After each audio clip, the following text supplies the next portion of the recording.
Hi guys, moving along to the next area or length of combat levers, we come to the small knife category.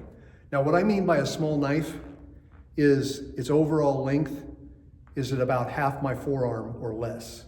There's a blurry line where if it gets out longer, say this one is getting pretty close to my next category, which will be a cubit length combat lever. So this is a good example of something overlapping. This is a fairly standard commercial knife length, and it tends to be roughly half of a cubit. A cubit is from my fingertip to my elbow. This is an important distinction. If the weapon were longer, if it were as long as a sai, which I call a jabang, or a tanfa, or a stick as long as your forearm, then you could reasonably use your combat lever for parrying. A knife is pretty much good for one thing: killing something, inflicting anatomical trauma. So if I don't necessarily need a knife to go up against a knife. If I know how to defend myself, I still have a good chance against a knife empty-handed. What the knife does for me, as I have it in my hands, this is a little bit crass and gross, but it gives me early opportunities to stop the fight by killing him before he can kill me. So until that happens, this is not defending me at all. It is strictly a killing weapon. You can't parry with it effectively. I don't remember which movie it is, I think it's Under Siege 2 with Steven Seagal and Tommy Lee Jones in a fight scene I think it's on the bridge of a battleship, and they each have combat knives, and they keep slashing the knives against each other, making sparks fly. And I don't see any function to it. It's obvious that Steven Seagal doesn't know anything about training or fighting with knives. So they were obviously trying to make it look like they were doing some sort of parrying or beating with the knife. And knife on knife just isn't an effective way to work. Let me explain what I mean. A knife is a connection, or a knife is not just the knife, it's a knife that is connected to your hand, and the hand is connected to your forearm, and of course your upper arm too. But for the purposes of knife fighting, the really important bits are your forearm, your hand, and the weapon. And if you're going to parry, you're not going to parry like a fencer. I don't want to offer out my knife arm and stay in a position this long, or this extended for any length of time. Because the only way I'm going to get this pointy thing or this edgy thing to him is to give him some of this, and I don't want to do that. So you'll see knife fighters frequently, no matter which grip they're using, no matter which lead they have, whether they have one in each hand or one in both hands, is you'll see a lot of forearms tucked to the body for a lot of the movements that they're doing. This is really sensible when you think about it, because in order to parry an attack coming at me, I'm going to need to get my forearm or my hand, especially with my left hand, on his forearm. The best bang for your buck is to put the middle of your forearm on the middle of his forearm. And there are classical techniques like palusut that do this. Contradas does this. So does a ride. A ride also does it, as does the hack. Those are all motions that defend against a knife by slamming your arm into his arm. It's a much better designed system than trying to fence with a knife. Fencing works because your blade is long enough to take care of your opponent's blade before it gets to you, before it gets close enough for the point or the edge to get to your anatomy.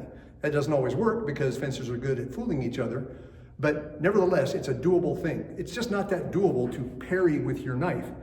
If I try to parry my opponent's, let's say I try to cut his arm as he's stabbing at me. Well, that stab will drive right into me, and I'll have a cut on his arm. They can put that on my tombstone, that I cut his arm before he got me. But my forearm is definitely, whether it's holding a knife or not, up to parrying his forearm. And there are vast numbers of drills in the Filipino martial arts to work on this.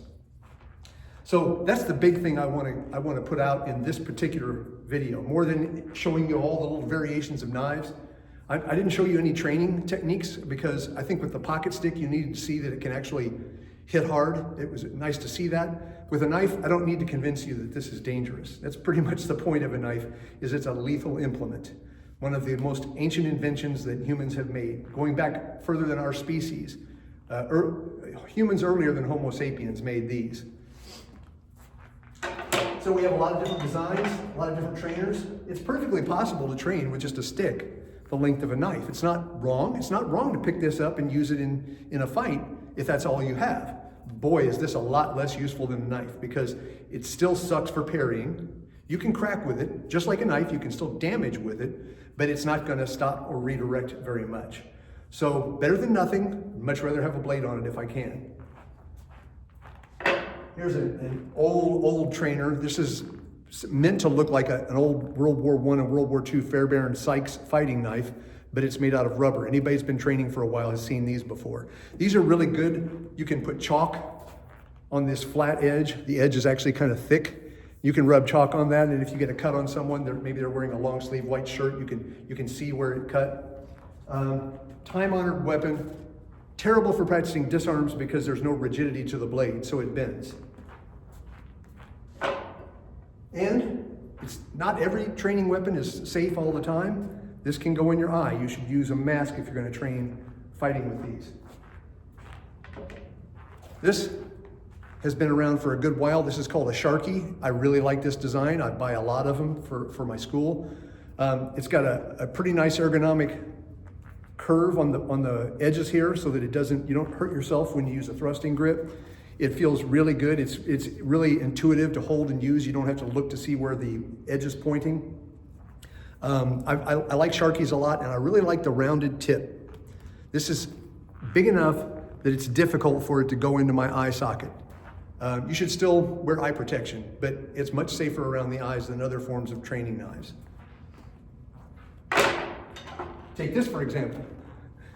Back when I started in the Filipino martial arts, a little later than after I started, say by the mid-'80s, this was a very, very popular design. And it was really cool looking, one of the first really cool looking trainers on the market, and a lot of these were sold. And I've bought a lot of them myself in my time.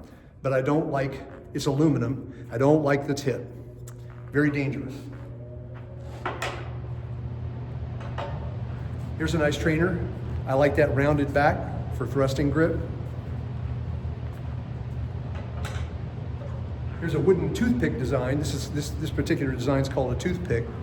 Sometimes people compare it to an Arkansas toothpick. I don't know if they're connected or not. And here's a soft knife. Now I've got two different soft knives here. This one's good for disarming and for gentle hitting, but it's got a solid rattan core on the inside. It's got padding over it. And if you crack someone's arm hard with this, they won't like you and they won't want to train with you. But this is rubber hose, and that doesn't hurt at all. You can thrust with it and you can cut with it. It works just as well as any other knife insofar as knowing whether or not you scored. It makes a nice sound when you hit, but nobody gets hurt.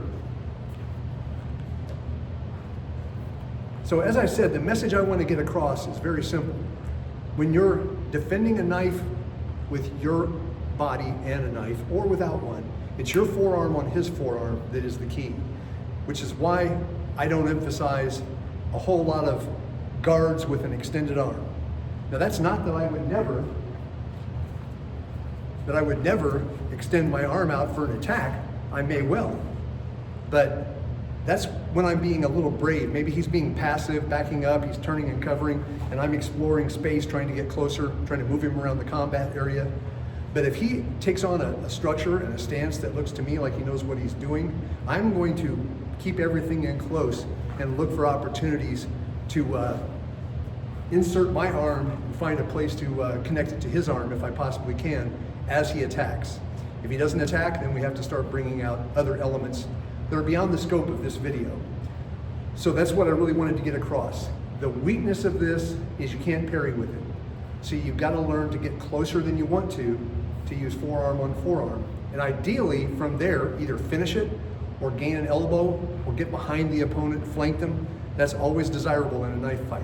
The last place you want to be in a knife fight, or any two-handed fight, is between my hands. You want to get to the outside here, or you want to get to the outside here. And that's a universal theme in a lot of weaponry. So that takes care of the small knife length. Hope you enjoyed that. Next time, we're going to look at cubit length weapons.